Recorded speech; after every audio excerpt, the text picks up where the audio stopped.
Les OQTF, cette petite chose, cette petite touche d'exotisme administratif qui permet aux expulsés de rester tranquillement sur place, avec en prime des animations locales comme des attaques au couteau devant un commissariat, mais heureusement, cette fois-ci, le score est resté de 0 blessé, presque un miracle, voire même un coup de pub pour ceux qui les défendent habituellement. Donc, merci à eux.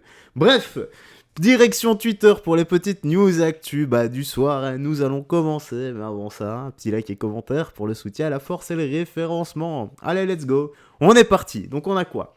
Attaque à Cannes au cri de Allah Akbar. Un migrant marocain sous OQTF armé de couteau tente de tuer des policiers devant le commissariat. Au cas blessé, le préfet se rend sur place. Avant de checker tout ça, attention, attention, attention. Regarde bien l'image qui suit. T'es pas prêt? Flash, déçu par les femmes, le youtubeur Michou rejoint l'État islamique. Vous êtes vraiment une belle bande de salopards, les gars. Aïe, aïe, aïe, aïe, aïe. Allez, moi je vais réécouter et vous allez écouter, les gars. Écoutez ça. Ils n'ont pas du tout été blessés, hein, mais pour un suivi psychologique normal face à de tels événements. Et j'ai voulu évidemment échanger les informations que nous avions avec le commissaire de police, bonjour monsieur, et également exprimer mon soutien à la police, c'est ce qui me paraît être la moindre des choses. Qu'est-ce qu'on fait des faits qui sont déroulés? Alors moi, c'est au parquet et aux OPJ de communiquer, je me permets de dire ce qui est déjà su, hein. C'est-à-dire que c'est un individu marocain sous OQTF, donc vous voyez un grand classique, hélas, qui donc est arrivé avec un couteau au même endroit, donc derrière le commissariat, là où il y a l'entrée du garage, que là où avaient été agressés donc il y a quelques années 4 policiers, heureusement sans dégâts physiques par les gilets pare-balles, qu'il allait les agresser puisqu'il avait un couteau, que les policiers ont eu la présence d'esprit, un des policiers, de prévenir des collègues qui sont arrivés, qui l'ont neutralisé avec un taser. Voilà. Et honnêtement, le type là, l'OQTF, il a du bol d'être du bon côté du globe, hein. Au States, ça se passe pas comme ça. Au States, c'est pas des coups de taser que tu te prends, hein. T'es cribé de balles, hein. Tu t'en prends 20, 30 ou 40, hein. Là-bas, ils chipotent pas, hein. Voilà. Mais bon, ça c'est la justice issue laxiste. Ça c'est normal, hein. D'ailleurs, ça se trouve, l'OQTF, il va avoir, je sais pas moi, il va peut-être trouver un avocat qui arrive à passer une bonne défense. On va dire que voilà, c'est pas de sa faute, il était opprimé, tout ça. Et on va trouver des coupables, on va lui trouver des excuses. Il va peut-être finir quelques mois en psychiatrie, puis il sera de nouveau dehors, et là, il va recommencer. Peut-être qu'il tuera une jeune fille, un jeune garçon, ou autre. Ouais, c'est souvent comme ça. Malheureux. Et c'est le monde dans lequel on vit, les gars. Alors, on a quoi? Oh, attendez, traduire le poste, ce sera encore mieux. Un homme nord-africain poursuit, harcèle et crache sur une jeune Française qui se demande où sont passés les Français censés la défendre. Bon, voyons ça. Je me suis barrée. Donc, qu'est-ce qu'il a, lui? Qu'est-ce qu'il y a?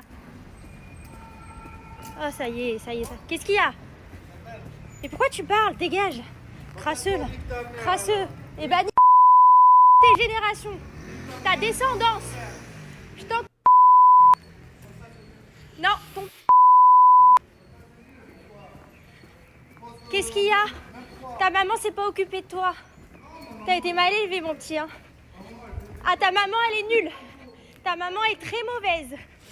Très mauvaise maman. Update, je viens de le recroiser, il m'a craché dessus. Enfin, vu qu'il s'est mal visé, il a pas réussi, mais il m'a littéralement craché dessus en pleine rue devant tout le monde. Il n'y en a pas un qui se retourne et qui dit quoi que ce soit. Nickel. En plus, c'est vrai parce que c'est vraiment des situations où je peux me mettre en danger. Parce que je peux vraiment lui insulter toute sa descendance.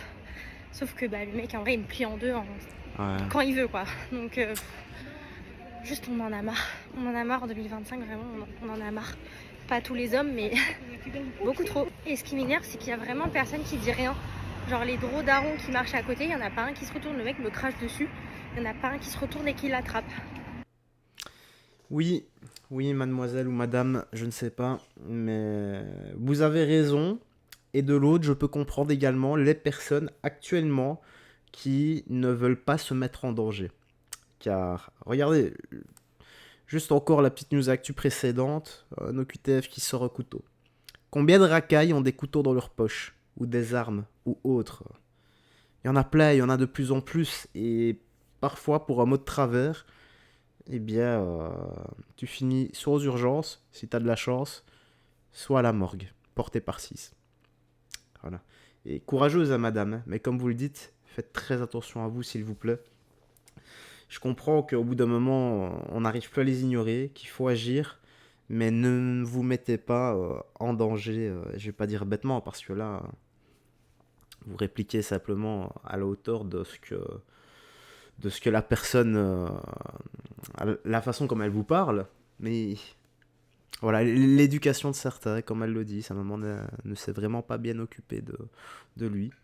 Et faites juste attention à vous, moi c'est tout ce que je vous demande, parce que parfois, là ça s'est bien passé, mais parfois, ça se passe pas comme ça. Et vous savez, le rapport homme-femme, niveau de la force, la testo, tout ça, biologiquement, c'est ainsi. Alors, la suite. Équipe de France de football, j'ai bien l'honneur de vous présenter une petite pleureuse. Toute cette victimisation, et en plus, il met sa vidéo sur les réseaux sociaux. Ce ne sont plus des mecs, on ne peut plus lui conseiller de quitter la France. Il pense que la France est raciste. Il faut être fou pour rester. Bah oui, on les appelle comme ça maintenant, les pleureuses. Hein. Donc là, je vais te prouver à quel point en France on déteste les Arabes. Comment, à quel point le système français fait en sorte que l'arabe ne fait plus partie du paysage français. Un peu comme l'islam. Pourquoi toujours le voile, le voile, le voile? Parce que tout simplement, le voile est un accoutrement visible. D'accord? Il est visible, donc du coup, on essaye de l'effacer du paysage français car la France déteste l'islam. C'est aussi simple que ça. C'est comme ça qu'on manipule les opinions publiques et qu'on manipule également les mentalités. Donc on va revenir sur le fait que je t'ai dit, je vais te prouver à quel point en France on déteste les Arabes et qu'on fait en sorte qu'ils ne font plus partie du paysage français.